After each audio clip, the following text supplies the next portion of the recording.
Hi everyone, it's Victoria with the Soul Nurturer channel, and I'm trying something different for this last video for the exploration of self-care for March. I'm doing a short video talk, just a kind of a top of the trees of what my longer talk is that I have done on audio form, and I'll upload that separately. That one is about 45 minutes. Yep, I had a lot to say. This one, I'm just going to do top of the trees, jump right in, get right out to honor your time and mine. I know that a lot of you don't have a lot of time to watch these videos. I get it. There's a lot of information out there. I get it. There's a lot of speakers you're drawn to. I get it. So I hope you have a little time to spend with me. And before we get into the material, let's drop in together. I like to say, check out and check in. We're gonna close our eyes and drop into our inner worlds for just a few moments. And you know I do this quickly to reinforce it doesn't take a long time to go inside, connect, and reset. And reset is our topic for today, connected to self-care. So let's drop in.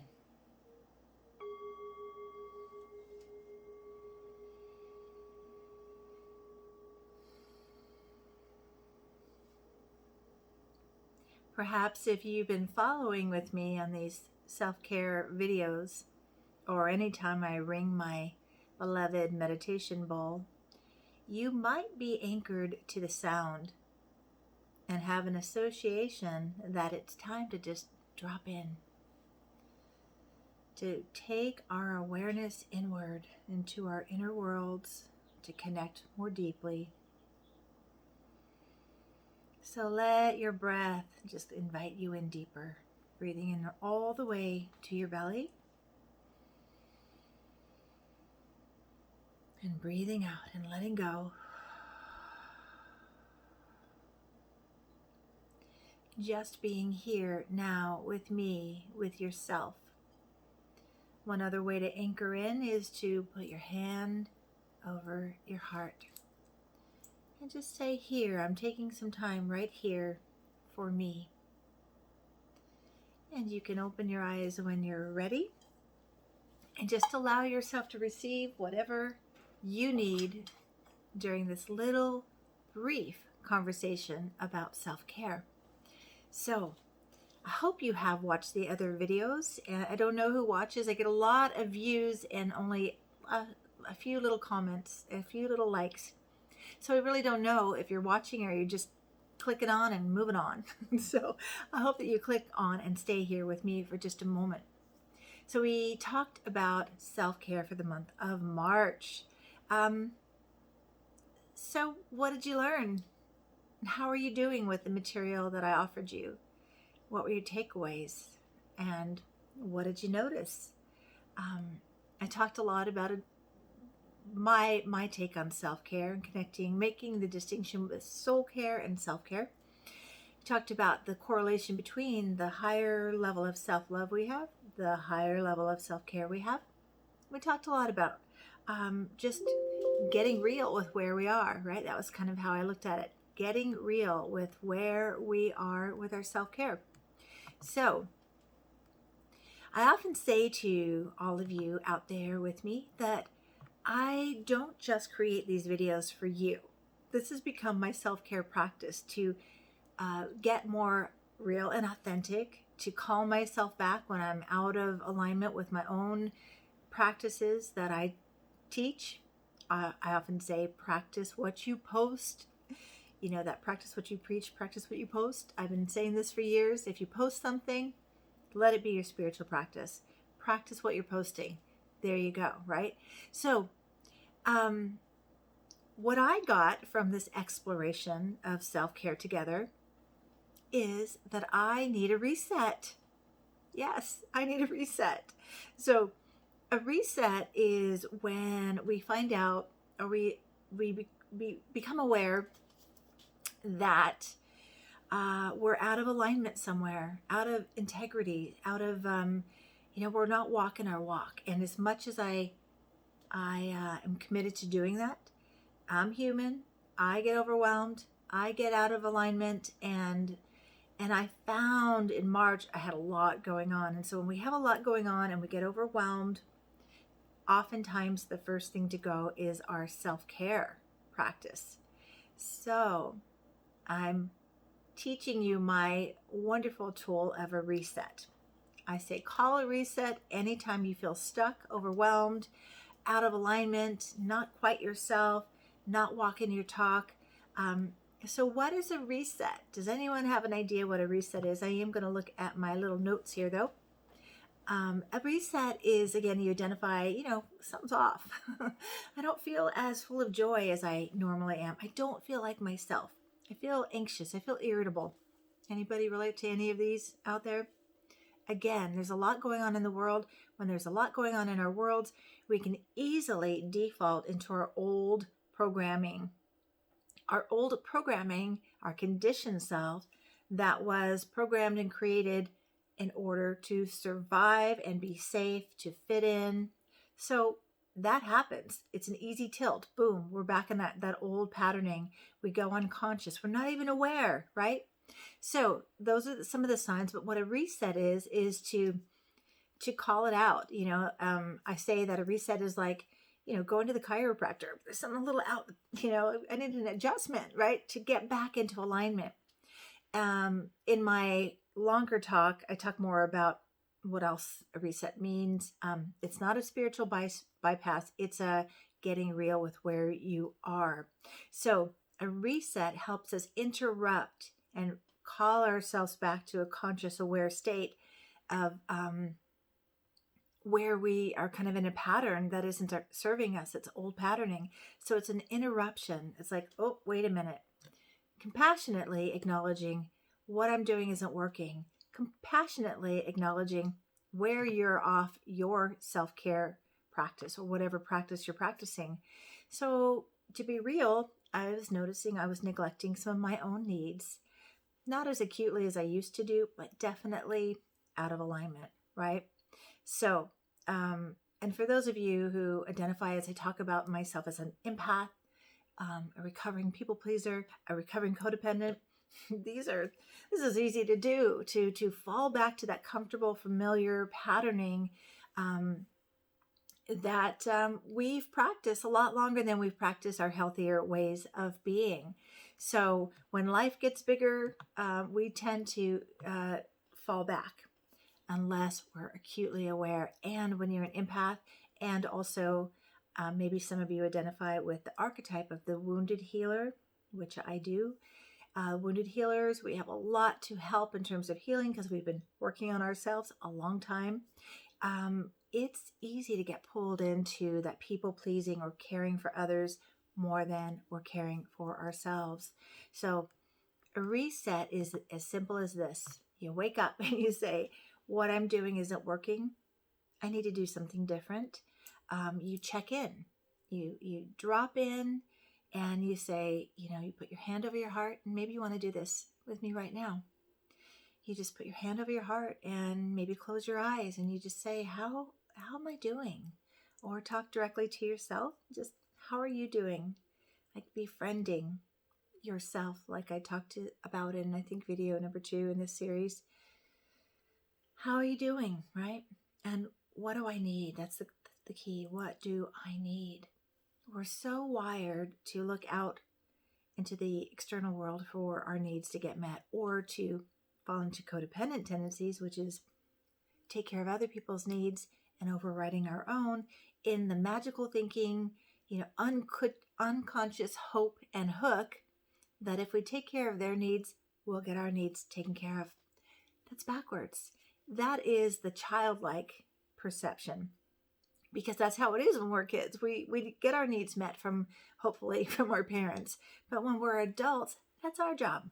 That's our job, right? So we may have noticed some codependency, doing for others, not enough for ourselves. So you check in with yourself and you offer yourself. I'm scrolling down to my reset part because I've got a lot of material that, again, I covered in the audio version, which I'm trying something new. But before I get into more about what a reset will look like as possibilities for you, and I always say, You are the expert of you. So create a reset that works best for you. Maybe I'll announce this at the end, what my reset's going to be. I think I will, even though I talk about it at the top of my audio. But a reset could look like anything where you can identify what's not working, what can I do instead? It's a call back to your possible self, your possible life. We vision for that, we think about that, and then we go off in the old direction instead of the new way, right? So a reset, first assessing where you are, what you need, and what could be better. First step.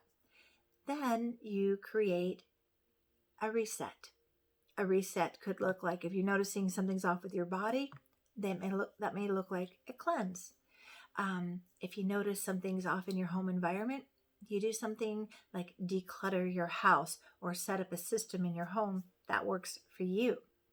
A reset can look like journaling, again, to assess where you're at, connecting, getting real, what's not working. Identifying, here's the real key to a reset, and that is to identify what's off in your baseline or your patterning, your way of being, your routines. I'm finding a hard time finding where my reset is. Okay, well, I'm just going to have to wing it instead of looking at my notes because they can be distracting. But identifying what needs to go. In fact, my acronym for REAL, as I've been doing through this whole series, REAL is resetting, embracing. It's kind of like accepting, embracing this is where you are, embracing you need some support, allowing yourself to look at it differently, allowing something new to come to your awareness. It could also be awareness. And then L for this segment is letting go. Letting go. So you're identifying the patterns, the what is, this could be people, things that are not aligned with your soul and potential. And yes, I get asked this a lot. Does this mean letting go of friendships or relationships that are not in alignment with your soul? Yes, it does. And I know that sounds harsh, and it doesn't look like you let go and stop loving or caring. You just let go and allow for some space to take the energy you've been giving to others to return it to yourself. If there's not alignment and mutual kind of receptivity in a relationship, you're giving, and you're always giving, and there's no reciprocity, or just as simple as this question. And when I say this, I'm thinking of objects, things, and people. Does this support me, empower me, help me grow my potential, or not? Or does this help me or hurt me? Help me or hinder me? These are questions to get real with, okay? We can offer ourselves more love and self-care, better self-care sometimes, when the people that are not in alignment with us, we can love them from a distance better, and we can love ourselves better. So it's not a harsh thing. It's not selfish. It is self-reflection and self-care. It is a self-care practice, boundary setting. Okay. So identifying, what's not working, getting real. What are your thoughts you've been thinking? What are your patterns? What are your routine rutted places that you're stuck in? And then you just say, okay, I can do this differently. I'm worth doing this differently. And then you plan that reset. A reset could be as simple as taking yourself outside for a few hours or a day. And I call it going out to go in. Also, it could be actually scheduling a retreat, a couple of days, longer if you could, an hour a week, an hour a month, or for my mamas out there, a couple of minutes. Even I've had young moms tell me that, you don't understand, I can't even go to the bathroom without my kids knocking on the door. Well, you know what? Just teach them self-care by saying this: Mom needs to go inside for a minute. Just give me a minute. And go, close your eyes, breathe into your body. Mommy's breathing into some calm energy right now because mommy needs that right now. And facilitate yourself right in front of your kids, okay? So don't tell me you don't have time. I know you're always giving energy to your kids. Teach them about self-care by showing them how it's done. Okay. All right. So a reset, just anything you can do to realign yourself. Get outside, create a day or a couple of minutes even to check in with your journal and assess, where am I and what do I need? And you might want to give yourself permission to check out of social media for a while. I think that can just pull us in too many directions. A reset requires you to be present to your own soul, your own needs, and what's best for you. Ultimate reset, a vision board. Yes, indeed, a vision board. You know that I teach a process called the Sacred Soul Visioning, which is aligning the visioning process with a hypnotherapist standpoint of you, of up leveling your subconscious mind, getting that aligned with what you desire. So I have a class on that, Sacred Soul Visioning, online, self-paced class. Let me know if you're interested in that. So that is the best reset I know, though. Literally, I've done vision boards, I've done mini vision boards, and the very next day, boom, I'm aligned, I'm ready to go, I'm shifting quickly. So they work that quickly. Anyway, listen to my longer version for more ideas on what a reset looks like. If you feel out of aligned or disconnected, offer yourself a reset. We don't have to wait for a new year or a new moon or a new anything. We do it, we offer it when we know we can do better with our self-care for ourselves. So here's what I became aware of over the last weekend, really clear. It's been coming to me for a while though, that my reset is going to be a hiatus from Facebook and from offering these videos for a little while. I'm finding that a lot of my energy is going out and not enough energy going for my own foundational self-care and my soul calls. I keep putting off my book that I've been writing. I do a little bit here, a little bit there, and then I'm pulled on to something else to try to help someone, go do something else. So I'm pulling back my energy for my own self-care with a hiatus. Now, I'm still going to be on Instagram because actually that is part of my spiritual practice. I love getting up in the morning. Before I get out of bed, I close my eyes, or I'm still lying down, and I catch my dreams if I'm able to, and I sit with them for a little bit, work with them for a little bit, and then I meditate or listen for some guidance. I usually get these little downloads, these little gems, and then I take those and I create a post and I put them on Instagram, and then I explore it a little bit more. That's my spiritual practice, and it serves me. So that I'm keeping because that works for me. So unplugging from Facebook for a little bit, and I'm not going to be doing these videos, I think through April, because I also need to review what I'm offering, how I'm offering. Is it serving? Is it helping anyone? Is it meeting the need that I have connected to my mission? And is it meeting my needs? So I'm going to be doing some soul exploring here, sitting with my inner knowing and getting real with my own self-care. So I'm going to be not visible for a while on those platforms, but I'm always available. You can email me at soulvisioning@gmail.com. I guess you can direct message me on Instagram. And if you're on Instagram, follow me if you haven't already. And that is _soul nurturer, or you just search for my name, Victoria Jaswick, in case you don't know. And find me, meet me there. I love direct messaging with people. And I don't know, it's just been a really lovely place to be there. And I may be having a little giveaway coming up soon, so you might want to go there. So I think that's all I have for you right now. Practice a compassionate reset when you need it. And go listen to my audio It's long. You can pace it or you can binge and listen to the whole thing. I've got a lot of good information there, especially about a trauma term I just learned that is life-changing for me. So go listen to that and comment. I'd love to hear your takeaways from that as well. And I think that's it. Remember to reset, embrace, allow, and let go.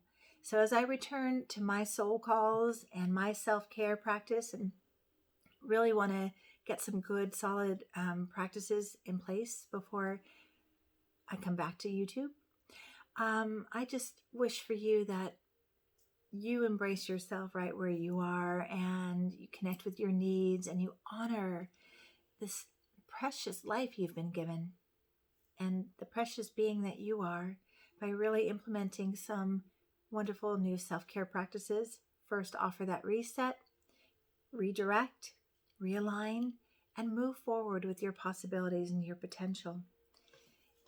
And you know that as you do this with compassion and curiosity for how you can choose better and do better, by offering yourself some soul nurturing, you, my dear friend, my soul friend, my Anamkara, will grow a beautiful life through you, as you.